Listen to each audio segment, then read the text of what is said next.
2024 IPL நடந்து முடிஞ்சிருச்சு. சென்னை அணியை பொறுத்த வரைக்கும் கப்பு ஜெயிக்கல அப்படிங்கிறத விட அடுத்த சீசன்ல தோனி விளையாடுவாரா இல்லையா அப்படிங்கிறதா அந்த ரசிகர்களோட மிகப்பெரிய கேள்வியா இருக்கு.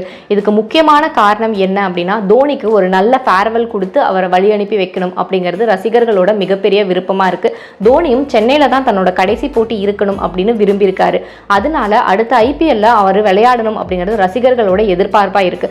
ஆனா இந்த எதிர்பார்ப்புக்கு மிகப்பெரிய ஆப்பு வைக்கிற மாதிரி ஒரு விஷயத்தை பிசிசிஐ பண்ண போறதா சொல்லப்படுது. அது என்னன்னா, 2025 ஐபிஎலுக்கு முன்னாடி ஒரு மெகா ஏலம் நடக்க இருக்கு.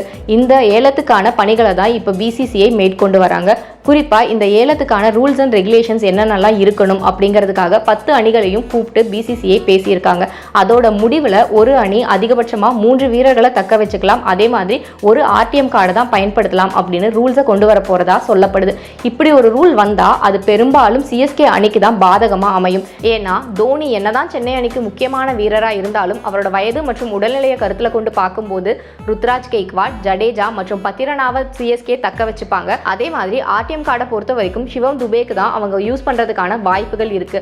அதனால இனி வரும் ஐபிஎல் தொடர்களில் சென்னை அணியோட மென்டாரா தல தோனியை நாம பார்க்கறதுக்கு வாய்ப்புகள் இருக்கிறதா சொல்லப்படுது.